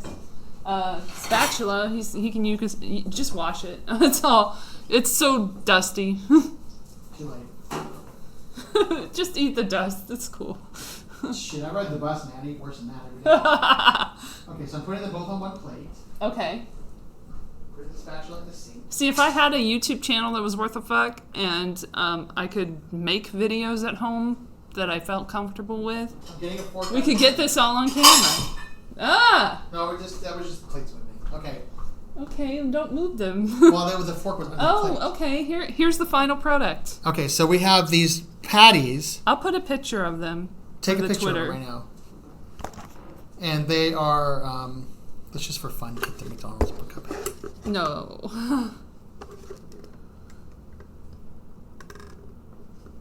There we go. Got the picture. So Elle's going to tweet a picture out of the Beyond Burger as we cooked it in the George Foreman grill for probably about 5 minutes. I think we did about 5 minutes. Right? Okay.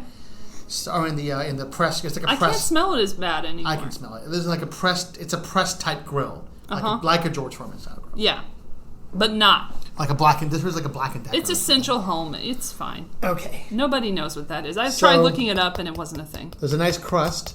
Okay. On the outside, as you can hear. Oh, I can smell the burntness. Yeah, it's good. This is good. This is how I eat my hamburger, so that's not so bad. Okay, so. Let's see what it looks like inside. Dig right in. I'm cutting mine in half. I'm gonna record this just for the hell of it, because this is history, you know. Let me get this. Right. Is this the first cooking segment you've ever had on your show? Yes. Okay. All right. This might go on the YouTube. Okay. Put it on the YouTube.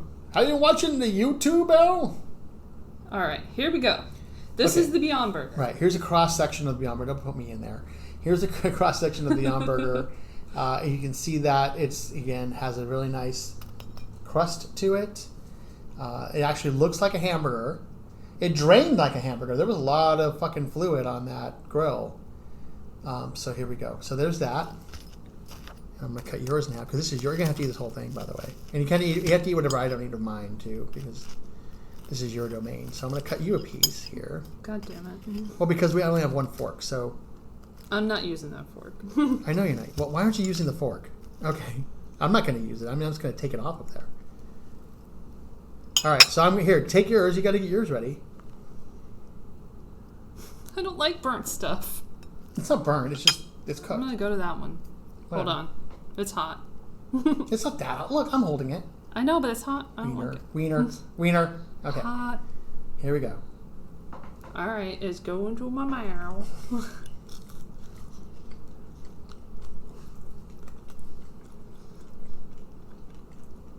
Chewing.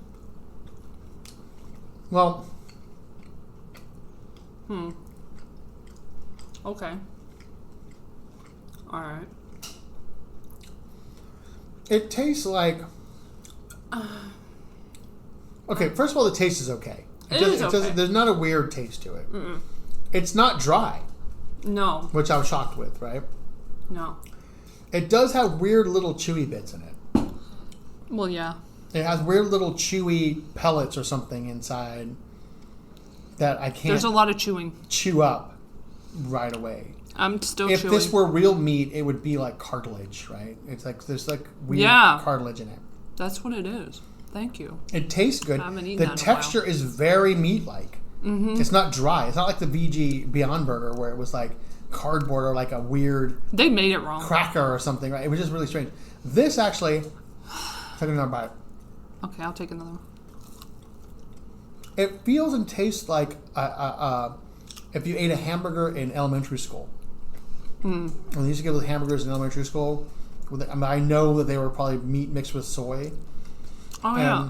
They had a very strange frozen taste to them a little bit. I feel that thing. You feel little cartilages inside? It's kind of like the Boca Burger, but like they tried to improve on it. I've had one other meatless burger, and that was that Burger Lounge. I'm getting Boca Burger vibes for sure. I had one at Burger Lounge. Burgers have already been around. Boca's been around forever. Boca's been around forever, and they have this Earth and they're Burger. Cheap. They're like $3.99. Yeah. They have this Earth Burger for at the Burger Lounge. 4 patties, by the way. $3.99 for 4 patties. Yeah, but those don't taste like this. They don't taste exactly like this. They taste like something else. They don't taste good to me. They don't taste like meat. This actually does. Well, if you want a meaty taste. If you put this in a hamburger, I would be like, what kind of meat is it? That would be my first question. I wouldn't think it was cow meat. I would think it was something else. But I would definitely not guess that it wasn't hamburger meat. So not too bad. Not too bad with the Beyond Burgers. We'll see how we feel in a couple of days. If I could have it in a hamburger with ketchup and tomatoes and stuff, I would be okay with this. I'm still not in love with it. Well, I'm not going to choose to eat it. No, of course not. I wouldn't buy it. No.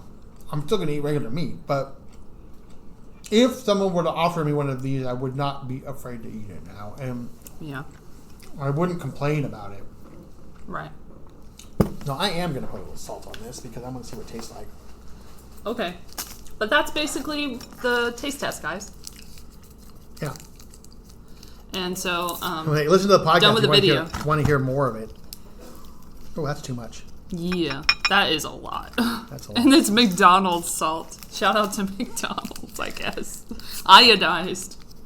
It's good. I'm going to get some water. I'll be right back. All right. You need water after it. I have water in mine. Oh.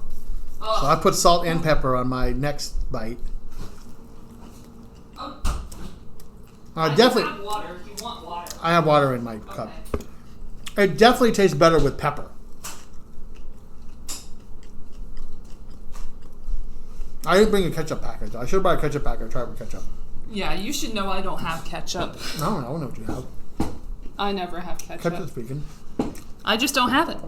It's just a thing I don't have. You want turmeric? I've got you. Ketchup? It's definitely better with pepper. Salt and pepper? The salt didn't add much to it. My pepper did. Okay. I like my hamburgers burnt with pepper, so that's why I think it tastes better for me. This is not bad. If I hadn't eaten before I got here, I'd eat the whole thing right now. You can save it for later. You're going to eat all this. I don't like pepper. Happy birthday. I don't like pepper. Only a little bit. Only a little bit got on there. No, I don't. I really don't like pepper. I'm not going to eat pepper. Well, eat the other. Eat all of yours at least. I will later. It's cost me $6. I will later. I swear. Okay. Will I lie to you? You know, if you guys want to kick in, you can sponsor the show. And we can do other taste tests. Yeah, people were clamoring for this segment. If I don't have to, well, maybe they will now. Maybe they will now that they've heard us do one. And maybe you would like to have it on YouTube and, have a whole setup. Because I would not be averse to trying other vegan, meatless things. You got to do Gardein because that's a weird one. I know. I've heard about those. They seem good, and They're so weird. I still tasted mine this morning. Oh, then I don't want to try it. No, but this is going to happen here too, so don't worry.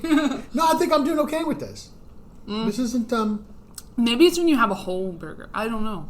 This isn't so bad. I mean, it's not... Never had just like a taste. Again, I don't know, $6 for 2 patties, I don't know about that. If they really want this to take off, it should be the same price as ground beef. I think they're going for the elites. Maybe. I mean, my Ralph's is fancy. The Californians. So my Ralph's is super fancy, so that's probably why. I got rock and roll Ralph's. You got rock and roll Ralph's, and they have a lot more stuff than my Ralph's has, but they're not. It's not nearly as nice as my Ralph's. My Ralph's is really nice, and they have a woman in there that sings every Friday. I don't know what the fuck's going on there. What the hell? Yeah, no, it's that's really weird. And she's not even special. good. She's just really bad, but I love having her there. Like this old black lady. So scary movies. Oh yeah, we were talking about that. Speaking of fake meat. So I'm thinking, like, which ones are my favorite? What's your favorite one?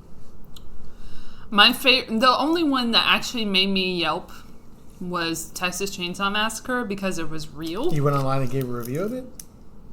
Yeah. Well, I only saw it like a few years ago for the first time. I had... It's about the first one, the Tobey Hooper? Yes, and I had heard of it only briefly in the film Summer School. Yeah, that's why I'm just saying Tobey Hooper. It was referenced in that. That's what Chainsaw calls him, Tobey Hooper. Yeah, it was referenced in that film a lot. And I was like, well, I should watch this since it's from my childhood. Ready for the win. So I checked it out when I was of age. So I didn't think I was of age enough until I was like, 20-something. So anyway, I watched it in my room alone. I think I lived in Georgia at the... No, did I? I don't know. I might not. I think I lived in North Carolina at the time, which means I was a teenager. But I was like 18 or 19. And it got to a part where Leatherface was going after the girl, and he had the chainsaw, and it was on, and he was getting closer to her and the other people, and I screamed a little bit, ah! Because I was like, that chainsaw is going to hit somebody. And it could have. And it almost did. It really could have. And it actually did hurt some people on set, too. So I felt really justified in my terror in that film. I have never yelped at a movie before. And then the only other time that happened, and it's kind of embarrassing, but it was I Still Know What You Did Last Summer. And it was just one of those jump scare things. Yeah, and I was like, ah! Okay. And it was in the theater. I have yelled at movies, but not horror movies. I don't get scared necessarily. Normally, I don't either. I'm not scared of a lot of things. In my adulthood, anyway. I've talked about that on the show before, but what I'm scared of, like the two things I'm really scared of, viruses and sentient machines. But I'm not scared of people or anything with a heartbeat because you can just stop a heartbeat. It doesn't matter. But I love horror movies, and the horror movie can affect me, and I don't say scare me necessarily. If it can affect me, it can make me think about certain things, especially if it's a zombie movie and it has like a message to it. A zombie movie was the only horror movie to ever give me nightmares. Yeah. When I was a kid, for one of the first ones I saw, the first zombie movie I ever saw actually, and that scared me. Full cheese zombie, ZOMBI, to me was terrifying because the zombies in that movie are just basically shambling corpses. They have no personality at all. They're not like comical. They don't make any sounds. They're just shambling corpses and the dead like caved. And they're terrifying. And to think of something that is relentless, unyielding, and cannot be reasoned with, that is coming at you, looking to kill you, that's scary to me. That's why viruses and sentient machines kill me. Yeah. Because viruses and sentient machines.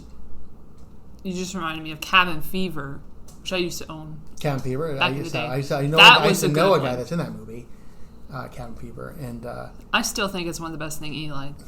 I don't think I ever watched it. We went over to the guy's house to watch it, and I fell asleep. I would watch it with you. I wouldn't watch it. Or I could find it on YouTube. See, I'm so particular about horror. Like, I'm so particular. It's a really good, like, it's more than what it seems. It's fucking weird. When I was a kid, I grew up. You know another one that's fucking weird. Sorry, real quick. It's okay. But like Rubber. I don't know if you I saw it heard with that. the tire, the killer tire. Shit. Yeah, I saw that one. That shit was so much better than you thought it was going to be because it was so much more. Because when you see that description on Netflix, you're like, what? you almost immediately have to watch it because it's like, really? Okay. And that's also where I go. So like, I won't watch a movie. Like, I will go with my friend Shelly Lyons. Shout out Shelly Lyons, who is my horror buddy. And we'll sit at her house and look through the Netflix and Prime and look at the horror movies. And I will see like one line in a horror movie, like, nope. And we'll just do that for like an hour. Going through, nope. Asylum, nope. Terror, nope. Mad Men, nope. Like, I just, there's certain specific types of horror that I like. Don't die. Because I was saying, I grew up next to a video store.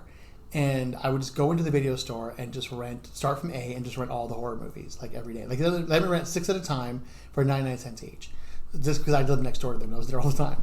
So they gave me a break. So I would go in there, I would just rent for $6. I could rent 6 movies and keep them for as long as I wanted and just watch them all. So I just started A and moved down. So I watched anything horror movie on the shelf. I would watch it. They had the weirdest shit on there. New releases, anything horror came in, they saved it for me, I would watch it. And then Cinemax and cable came on, I watched every horror movie on there. And then I just changed. I just shifted away from that.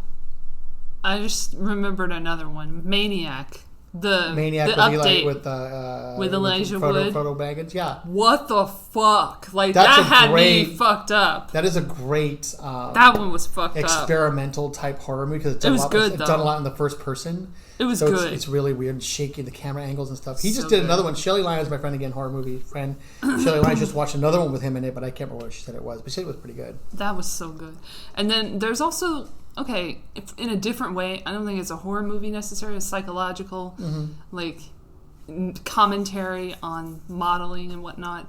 I think you know where I'm going. The Neon Demon? Yeah. Yeah, that's a good one. That was really stylistic. I like the end of that interesting. when the eyeball came out. The eyeball, yeah, I was just thinking of the eyeball. Yeah, because that's a movie where if I saw... that's a movie I probably would have watched that's like as a young teenager.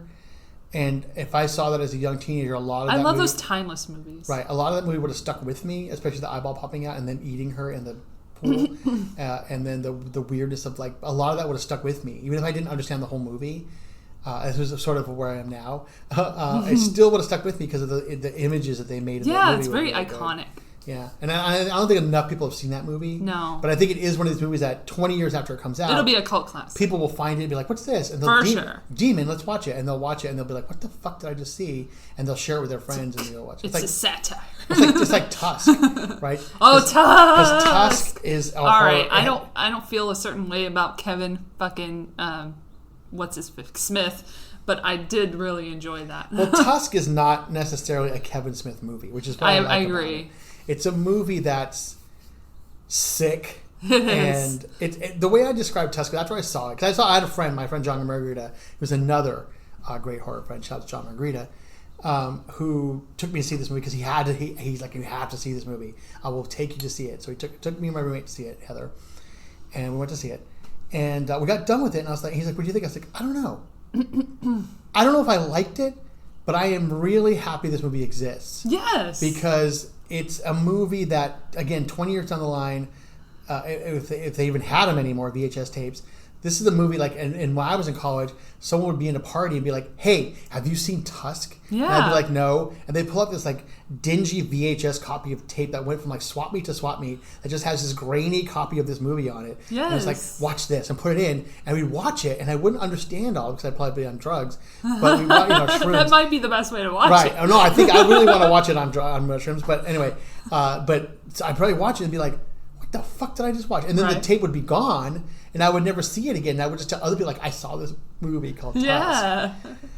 But now it's everywhere. It's on Netflix right now. Yeah. And you can watch it, but... I think that's, like, similar to, like, how people... I don't know if that's true, but, like, when House of a Thousand Corpses came out, I bet people were like, what the fuck is this? Yes. And, like... I was... Okay, those kinds of at that point, I was steeped in horror because I was working for Halloween Horror Nights, and a lot of my friends were into horror. And I heard that in a cult classic. Right, and I was actually working with two guys that did horror, like, produced and made horror movies. So I was steeped in horror at that point when House of Those Corpses came out.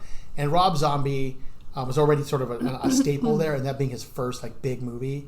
Everybody had to see it. So everybody saw it. So it wasn't like that. I know it's not... and then they did Amazing Horror Nights the first year. But I think it would hold up. I think it does. that's one that that will continue to be a cult It does hold up, for but the next generation. I actually don't even call it a horror movie because it's more not. of like a violent movie. Yeah. It's not really horror because there's no aspect of suspense to it really. And to me, horror has to have a couple of things in it. It's got to have some aspect of suspense, but it's got to be coupled with some sort of preternatural thing, a monster or ghosts or demons, aliens, I guess, in terms of like Event Horizon, if you want to go that way. Or Alien even, and the first Alien is sort of a horror movie because of the way that it's a monster in the woods type thing, people in a cabin type thing with an alien. So or that's transformation like The Fly. Body horror, David Cronenberg definitely. Videodrome is a psychological horror movie. The Fly is more of like a body horror movie. Which is funny because the original is not at all. The first it's not one, even a horror film. No, it's necessarily. I would say it's sort of the 50th version of what horror used to be. Yeah. It's a gothic horror. Yeah, I would say it's definitely more in that vein. A type of more of a different kind but of horror. But it's like a parable of like what could happen if one of these cautionary sort of science fiction used in a bad way. Twilight Zone style. I like the original a lot. I like that one and the second one that came out. But so I became very particular about horror, and so now I just can't watch any horror movie just because it is. I have to either be recommended by someone that I trust to get me to watch it, which means they have to have had at least 5 other movies that they recommended to me that are good. And if they have 4, then I won't go and like watch it. I'll list it and then I may watch it later. Do you ever watch like the YouTube stuff, like when like Dead Meat or whatever, like all these like kill counts and stuff, or like reviews of horror movies, but in like a commentary kind of way? The ones I like on YouTube are the ones where people try to make realistic horror movies, or they try to make like realistic videos where like, here's a weird autopsy, or here's a monster we saw, or here's a weird zombie we caught in the forest. And I like seeing those videos. Like Rubber Johnny. Have you ever seen Rubber Johnny? Look that up. That's going to blow your mind. But Rubber Johnny is like a music video that has this really weird imagery in it. And some of it looks really real. And I like that. I like when they do that. But not commentary on movies and stuff. I don't really care about what people think about movies necessarily. Because I watch like funny stuff. Because horror people, having spent a lot of time around them, will opt to like something rather than not like it just because it's horror. And so you can't really get an honest opinion from them because they're gonna give it. They want to promote the genre, so they're not going to be honest about what they're looking at. So they're not going to say this movie had great special effects, but goddamn was a piece of shit. Right. And they will never say that because they want horror to continue. Unless it's Troll. But even Troll, but people seem to love Troll. Troll 2. Even though they seem to love Troll 2 even more, which is terrible. Yeah. I'm not afraid to say that movie's shitty. Yeah. Like I'll look at a lot of Italian horror movies, like by Dario Argento. Oh yeah, who's like a legend. But I'll look at it and say that movie's a piece of shit. I hate everything about it. Or like George Romero's probably a more direct example. Okay. Where I'll watch like Land of the Dead and think this is a piece of shit. Like I don't care about this movie. Not only is it boring, it's an oft-told theme where we already know where the zombie is. Dawn of the Dead already kind of did that with the shopping mall and all the consumerism and all the zombie stuff. We had that message put to us. I don't need to know that every single movie now. Now, Land of the Dead was actually really good. And I haven't seen that that's yet. The one. That's the video one where they do like a VHS style first person sort of movie about zombies. That's actually really good because of the medium they're using. It's still the same message, but it's really suspenseful and like gross and funny and but not so George Romero-y that it's stupid. Which people get on my ass about that, but I'm like, he made 3 really great movies.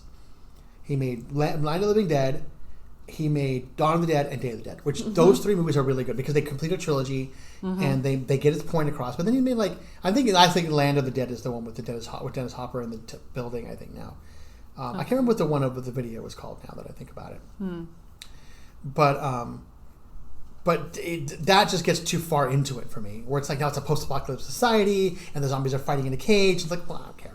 Then there's some stuff like it's like been done over and over and over again in so many different ways, like Halloween. Like, when is that going to end? Well, I give Halloween a credit because it was the first slasher movie. For sure. And Friday the 13th, I give those 2 movies credit because they were the first of their genres.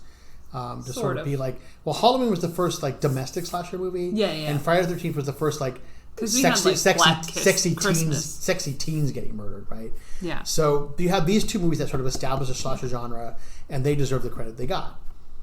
And so it's almost like Star Wars, where Star Wars sort of made that genre of this cowboy sci-fi movie for the modern age, and then everybody copied it for 100 years, right? And so now Star Wars is kind of diluted. And so you have these slash movies that became kind of diluted until someone like Wes Craven comes along and makes Scream, which sort of reinvigorates that slasher genre and makes it into a new kind of thing. But it has to be more referential, self-referential, self-aware. And that's where it takes me out of it a little bit. But I respect Scream for what it is, because it did launch a new genre. What happened? Nothing. Oh, you were looking at me like something happened. You just mentioned something we're going to watch later. I actually, you know what? I can't stay. I can't stay very long. I can't stay very long. I know. I'm sorry. Speaking of horror, we're going to see The Lighthouse tonight. Oh. And I have to go to that. I have to go see that because I don't have time. I don't have time. And this is really boring and dry to get into, but I don't have time right now because I'm working on my day job, which you know of, which is I have to call all these people. I have to call 60 people, and then write down what they say, and then make what they say into 5 reports. And so I have literally after I'm taking time today to do this show instead of edit, which is fine. It's your birthday, I don't mind. And then I already got these tickets for the Lighthouse months ago, and that's at 5. And then I got to come home and edit all night. So it's just I'm so tired and I'm so burnt out. I'm so happy to be here because this gives me a break from all of that because I've been calling all day, every day, from 9 to 6 every day this week. Well, except for the Tuesdays and Thursdays when I'm not home in the mornings. But I've been calling all night, like from 3:30 to 9 p.m. on Tuesdays and Thursday, and then from 9 a.m. to 6 p.m. on Monday, Wednesday, and Friday. And I'm just burnt out. I have more 9 to 6 a.m. calls, 9 a.m. to 6 p.m. calls tomorrow, and then I have more 3:30 to 9 p.m. calls on Tuesday, and then I'm done. But then I have to edit. But I have to jump on the editing tonight because my deadline is Wednesday, so I have to get at least 2 of the reports edited tonight. So I can't stay. That's okay. Late today, and I'm sorry about that because I know I said I would, and it's your birthday, and I want to, and I wish I could figure out a way to fit something in there. But I'd rather do this show and then leave a little later than leave halfway through a movie or whatever. But that just gives me now I have to promise you I'm going to come back. No. Don't look so sad. God okay. Damn. No, it's just Betsy's coming. Yeah, one person. Betsy's coming. Yeah. But it'll give us time to do it later, and I will promise you the next time we do this podcast or the next time you ask me, I will block out the time for you and I will come in. I will do that because that's only fair. And I'm sorry. And we're seeing Joker together. We're seeing Joker together on December 7th, which you already saw. At 7 p.m., which I already saw. Probably 7 times. No, I only saw it once. I didn't really like it all that much, but I'm only going to do it because you haven't seen it yet. We're going to see it together. Although I do kind of want to talk about it a little bit to see if you feel the same way I do about things. If I give you a little bit of jump start into it. But we don't have to do that. But but I did see it, and I'm judging it, by the way. I only fell asleep for 5 minutes in it, so that's pretty good these days. And I have to vote either for or against it because it's in nomination. Technically, no, it's in nomination to be nominated for the SAG Awards. It definitely the nominating committee will be there. I will say to taint you slightly. I've already heard that it's Joaquin Phoenix definitely deserves an acting award.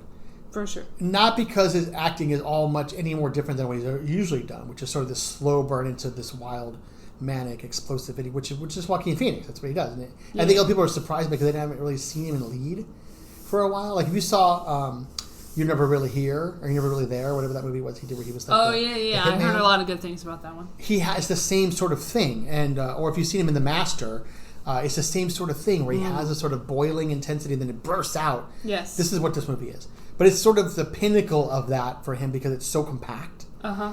And I was listening to a Howard Stern review of it yesterday, and he talks about it being a fully realized character. How you get this guy from the beginning to end, beginning, middle, and end, and you see his complete arc. And that's true. Okay. No matter what you think about the movie, that's true. Okay. And it has nothing to do with Todd Phillips, I don't think.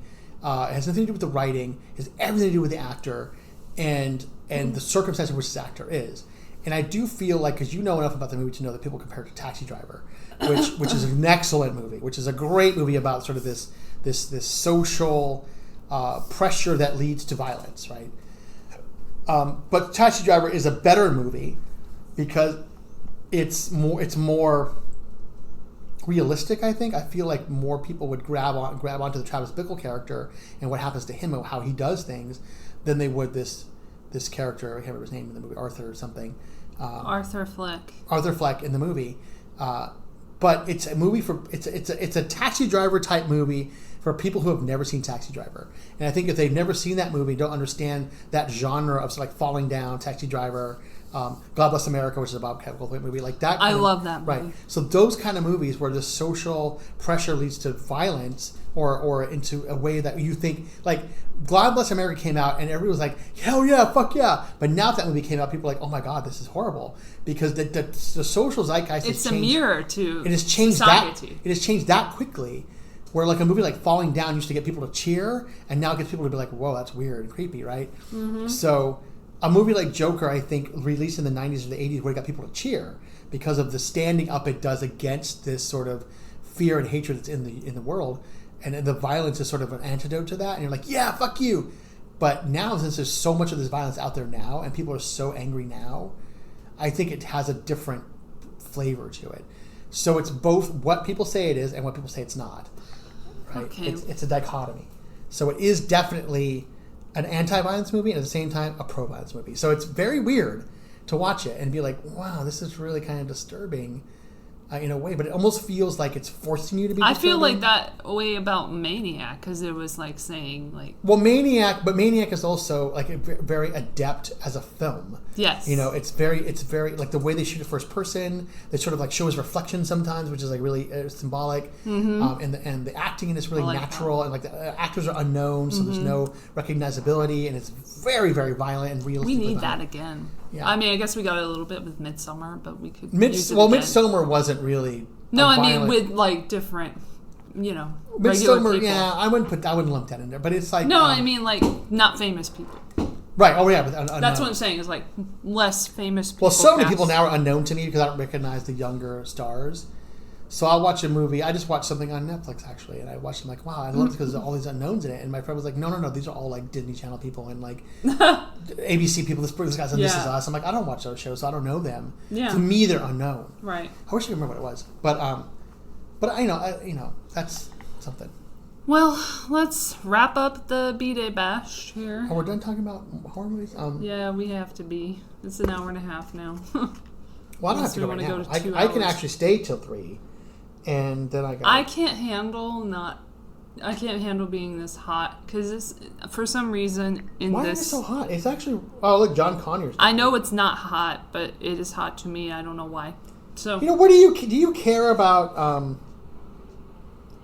the guy that just died, the whatever that congressman senator was? Oh, we're gonna talk about that guy. Well, because there's two things to that one. Because no, I don't know him. I'm sad for his family, I guess. But you remember, but he was the congressman from the Baltimore area, right? And they're praising him, but Trump just came out and said about how Baltimore is sort of a rat-infested shithole, and I mean, yeah, and it kind of is. And then if you look at the crime statistics, it's kind of a hellhole. What did he do for that city? So is New York, though. Well, but New York's a bigger city, and it's got more shithole. problems, and there's more governance over New York. Yeah, it's not necessarily a New York senator. There's like various senators from different, but there's a Baltimore senator. Yeah. And he didn't do shit. Like he lived a pretty good life. He lived in a mansion and had cars and nice suits. And, it's not like he was living on the streets. No, and but he would understand how horrible his city was. I saw this, granted, a conservatively bent video, but it was a video about a guy, Trump supporter, who organized these people, 1,000 people, about 150 people actually, to go to Baltimore and clean up the area Trump was specifically referencing, right? So he said, this is what I'm going to do. He's like, I'm going to, and he's like long hair, long beard, and he's Republican. He's like, I support Trump. He's like, we're going to go down to Baltimore, and we're going to organize these people, and if anybody wants to come, I'm footing the bill. If anybody wants to come, we can go down there and clean up these neighborhoods. We're going to rent the big dumpsters. I'm going to rent the trucks. We're going to take it to the dump. We're going to get rid of all this trash in these neighborhoods, right? So he came down. He brought them all down to the neighborhood. He cleaned up like 200 tons of trash. And then he had this liberal YouTube channel went down there and like interviewed the citizens around where he was cleaning up. And they were just like, how could he come down here and do this? This is our neighborhood. Why is he doing this? I'm like, really? And I'm thinking, why aren't you out there helping him pick up your trash? And one old black lady was like, wow, he's just making us look bad. He just wants to come and make us look like animals. He just wants to come out and make us look like we don't care. It's like, but you're standing here in the doorway. Well, they're out there. All these white people, okay, are out there cleaning up your shit. And you're in the doorway trying to figure out some reason to be angry about it. instead of going out there and picking up the trash your fucking self and throwing it away. And that's sort of what I can think about this when this Cummings guy, his name Cummings, when this Cummings guy died, was like, where the fuck were you? And look at you having your funeral. Why didn't all that money go into your city and help them clean up their shit? Why are you spending money on a funeral? Put them in a box and throw them in the trash. Why are you making a funeral where Obama is coming and all this? Fucking Obama. Fucking war criminal Obama. Well, and think of the money that we paid, yes, to get Obama to that funeral, to pay for his security and everything else that's there. They always grouse about, like, when Trump goes somewhere, his security has to come and we have to pay for it and blah, blah. Well, we pay for that. Whenever Obama goes on vacation, we pay for that. I mean, his daughter's in college, we pay for her security. You know, when his wife goes and does things, we pay for her security. You know, and we're paying that forever. You know, forever. For as long as he's alive. We're just saps. We're paying for that. And it's like, we're arguing about this. So, like, you have this really nice funeral, and where's that money? What can that money go to help the people of Baltimore? Flowery speeches that mean nothing. No, and think about those flower arrangements that are over there, and the food, the catering, the cars, the transportation. All the rich people just hanging out. Everybody's writing off the suit they had to wear. They didn't invite a bunch of Baltimore people, the people weren't there. Because the people would not have fucking shown up. They didn't give a fuck about him. Yeah. And it's like, why does that money go to, like, what we're gonna do? We're gonna build another homeless shelter with all this money. There you go. And we're gonna throw the homeless people a party, a welcoming party. We're gonna feed them. That would have made him look like a decent person. That would have made him look amazing. And if I ever became a politician, that's what I would want to do. If I ever became that a politician, I'm not gonna. My funeral is gonna be fun. I put the fun in funeral. Put me in a box, put me in the trash. And it's just going to be a memory extravaganza. My body ain't going to be there because it'll be burnt. I'm burning my fucking... Really? I'm having my body burnt. I'm actually going to ashes in the sea. Myself buried while I'm still alive in the earth. I'm not going to be burned. After I'm buried in the earth and I'm gone and all my energy I don't want to be buried. Well, I'll be dead. I don't care. So after all my body energy is gone, then you can burn my body. Or you can compost it. Well, I choose that if this is out there on the internet now, when I die, I would like to be ashes. That's what I want to be. Yeah. I want to be one with the earth. I want to be in the earth. I don't want to just decompose. You'll be ashes. You won't decompose. You'll be ashes. I know, I will be burnt. I want to be burnt. Yeah. But I don't want to be cremated because that costs too much money. And I don't want to be a burden on my relatives. No, you can be free. If you live the life you're living right now and you died, cremation is free. Because they don't want to pay to bury you. Well, so don't worry about it. You're fine. No matter what, you're fine. Cremation doesn't cost shit if you can work it. I'm sure. But I would rather it be like a ritual kind of thing. Yeah, I want to be buried in the earth while I'm still alive. Because I figure by the point of death, I won't be conscious. Okay. But I'll still be alive. And my energy will still be in my body. This is really weird. This is sort of where I get my weirdness. Okay. So my energy will still be flowing through my body. Did you ever see that movie, Buried? I didn't see it. Buried? Oh, Buried with Ryan Reynolds? No. Oh, no. Colin Farrell? No, Ryan Reynolds. Yeah, the guy who gets buried in the thing is on the cell phone. I didn't watch it. No. But so I have energy flowing through my body. So when because I believe in the law of thermodynamics, which says that energy cannot be destroyed, it can be transferred or transformed. Right. So my energy has to go someplace. My consciousness has to go somewhere. It can't just dissipate because it doesn't make any sense. So it has to go somewhere. So I feel like if my body energy is still in me and I get buried in the ground and I die in the ground, the energy will dissipate into the ground. So into the network that's in the earth itself. So I will be transferred into a network of energy that's already flowing to the earth. Okay. And hopefully I will join up with that. Maybe it'll be weird. I'll be scattered and really strange. But my consciousness will survive in this network of energy that's already coursing through the natural earth itself. I figure if I die, wherever I die is going to happen. So like if I died here, my energy would transfer into here, and I would just haunt your shit forever. Like, fuck yeah. Like I would just be here forever, like be able to talk to you on the podcast forever and just be hanging out. But then you wouldn't die and move along, and whoever coming here would have ghost to friend, right? Steve. Or if I died in a hospital, my energy would be there, and I don't want that to happen. And I think hell no. And I think so. I don't want that. I don't want to die in a bed. I want to die in the ground because I feel like that's that gives me if there is an afterlife, my consciousness is transferred someplace else. That gives me the most opportunity to be transferred into a network of things where I might be able to move on to something else or still be conscious. Speaking of moving on, let's wrap up the show. Oh, but that's my thought. Yeah. This hamburger, I can't eat the rest of it. Because I eat before I got here. I go to McDonald's before I go here. So before I come here on Sundays because it's good and it's right there and I can just wait for the bus. And I didn't think about the fact that I would actually like this and want to eat the rest of it.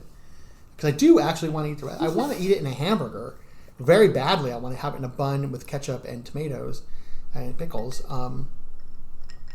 But I don't have that, and I don't want to eat the rest of that. And I hate that I wasted it, but whatever. Nothing is wasted. For the show. Nothing is wasted. Maybe PJ later. All goes back into the earth. Yeah, I suppose. So you can catch us on Twitter.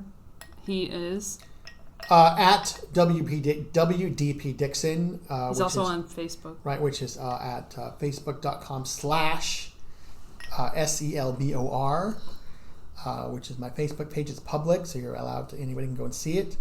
You can comment, you can DM, I don't care, you can communicate with any way you want to communicate with me.